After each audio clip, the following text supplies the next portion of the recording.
धम्मपद गाथा क्रमांक 398। आज दिनांक 17 फरवरी 2021। ये धम्मपद के गाथा की देशना तथागत बुद्ध ने श्रावस्ती के जेतवन विहार में कही है। गाथा है, छेत्वा नद्धिं वरतं च संदानं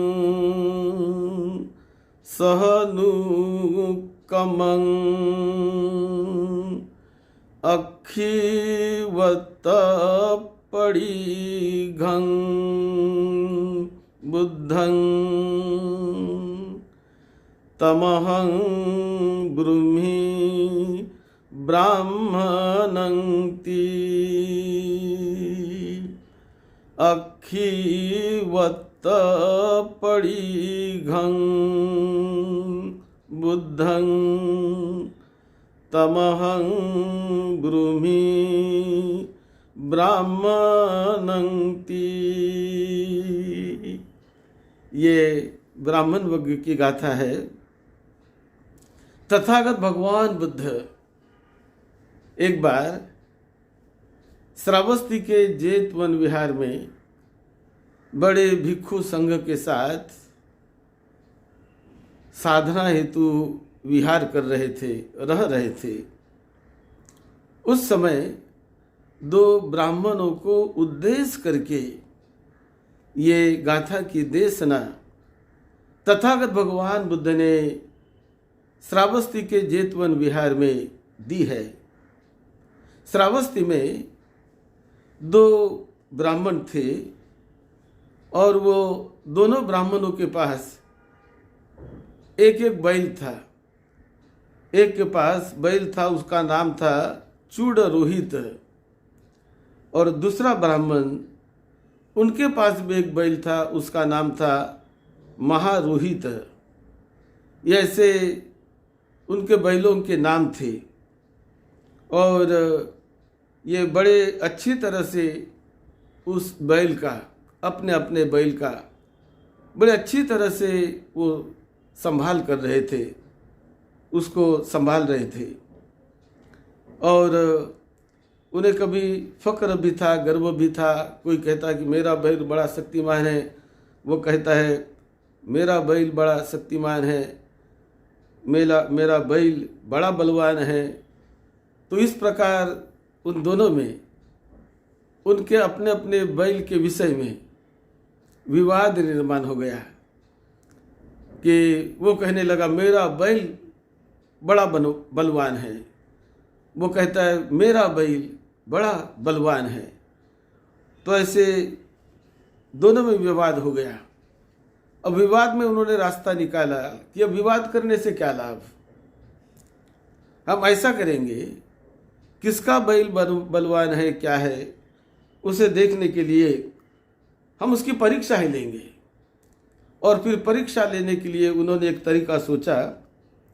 अचीरवती नदी के किनारे पर वो चले गए अपने बैल को लेकर, और वहाँ पर उन्होंने एक गाड़ी बालू से भर ली, और वो बालू से गाड़ी को भरकर उस गाड़ी को इन्होंने दोनों बैल को जोड़ लिया। और दोनों को जब इन्होंने जोड़ा, गाड़ी भरी है, उसी समय कुछ भिक्षु वहाँ से अचीरवती नदी में नहाने के लिए जा रहे थे। तो इन भिक्षुओं ने भी इन लोगों को देखा कि दोनों ब्राह्मणों ने अपने अपने बैल को गाड़ी में बांध लिया और वो जो बालू से गाड़ी भरी है भर दी, ये उन्होंने देखा। और जब वो नहाने के बाद आए कुछ समय के बाद, तो उन्होंने देखा कि गाड़ी को तो बैल बंधे हुए है दोनों, लेकिन गाड़ी जहाँ के तहाँ खड़ी रही। बैल गाड़ी को हिला भी नहीं पाए और गाड़ी जहाँ के तहाँ वो खड़ी रही है। बैलों ने प्रयास किया, उनकी रस्सी टूट गई, जो चमड़े का भी उनका जो बंधन था बांधा हुआ उनको मुंह के पास, तो वो बंधन भी उनका टूट गया, चर्म की पट्टी भी टूट गई, रस्सी भी टूट गई, लेकिन गाड़ी जहाँ के तहाँ वो खड़ी रही। वो गाड़ी को दोनों बैल हिला नहीं सके। और यह घटना देखकर तथागत भगवान बुद्ध के पास वो भिक्षु गए जो अचिरवती नदी में नहाने गए थे। तो उन्होंने जाकर बुद्ध को ये बात सुनाई कि आज ऐसा ऐसा हमने देखा कि दोनों ब्राह्मणों ने उन बैल को गाड़ी में जूत लिया, बांध लिया, लेकिन उनकी पट्टी टूट गई, चमड़ी की पट्टी भी टूट गई, रस्सी भी टूट गई, लेकिन वो गाड़ी को नहीं हिला सके। गाड़ी जहाँ के वहाँ जैसी की वैसी खड़ी रही। ये बात जब बुद्ध को भिक्षुओं ने सुनाई, तब ऐसे अवसर पर भगवान बुद्ध ने ये गाथा भी कही। और बुद्ध कहते हैं कि देखिए भिक्षुओं, ये बाह्य रस्सी या बाह्य चमड़े का बंधन ये कभी कोई तोड़ भी देगा, इसे तोड़ा भी जा सकता है, लेकिन इससे बढ़कर जो आध्यात्मिक रस्सी है, आध्यात्मिक क्रोध की रस्सी, कि अपने मन को या क्रोध को निकाल बाहर करना, ये बड़ा दुर्लभ होता है, बड़ा कठिन काम होता है। उसी प्रकार अपने मन को तृष्णा के वस्त्र से, तृष्णा के वस्त्र से मन को काटना, ये बड़ा दुर्लभ होता है, बड़ा दुर्लभ होता है। ये तृष्णा को काटना, क्रोध और तृष्णा का जो बंधन होता है, उनका जो पट्टा है, जो बंधन है, वो संसार के लिए, संसार में वो बड़ा बंधन माना जाता है। और यह श्रृंखला क्रोध की रस्सी और तृष्णा, इसे जो काटता है उसे मैं प्रबुद्ध कहता हूँ, उसे मैं ब्राह्मण कहता हूँ, कि जो इस रस्सी को काटता है, क्रोध के रस्सी को, तृष्णा के रस्सी को। इसी प्रकार जो 62 प्रकार के दृष्टि के बंधन है, बुद्ध के समय 62 प्रकार की दृष्टियाँ, फिलोसॉफिकल दृष्टियाँ, बौद्धिक मान्यताएं बड़ी प्रचलित थी, और अपने मान्यता में लोग जकड़े हुए थे। तो बुद्ध कहते हैं कि इन 62 प्रकार की बंधनों को, ये मान्यताओं को भी काट कर बाहर निकलना, वो मैं श्रेष्ठ कहता हूँ।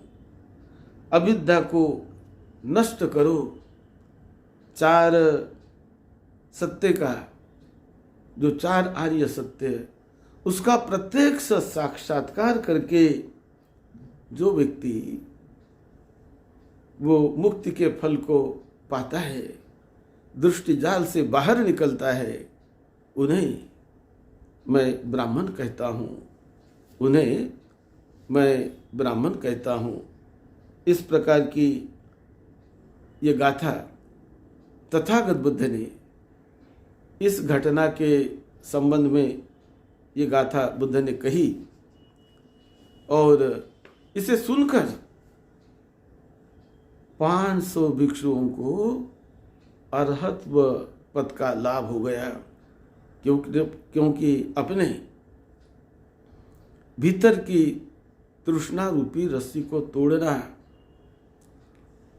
क्रोध रूपी रस्सी को तोड़ना ये श्रेष्ठतम है, बहुत बड़ा है।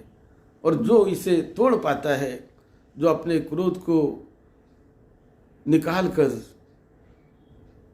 निर्विकारी बन जाता है, वही सही मायने में ब्राह्मण है। वही ब्राह्मण है जो क्रोध को नष्ट करता है, तृष्णा को नष्ट करता है और मन को परिशुद्ध करके विचरण करता है। उसे ही तमहं ब्रूमि ब्राह्मणं, ऐसा बुद्ध ने इस गाथा में कहा।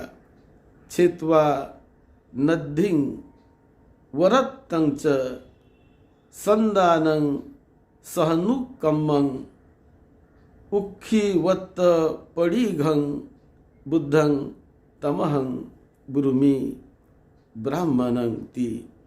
ऐसी ये गाथा तथागत बुद्ध ने भिक्खु संघ को सुनाई और उसका लाभ भिक्षुओं को भी हुआ। 500 भिक्षु अर्हत हो गए और जो ब्राह्मण उन्हें भी उसका लाभ हो गया।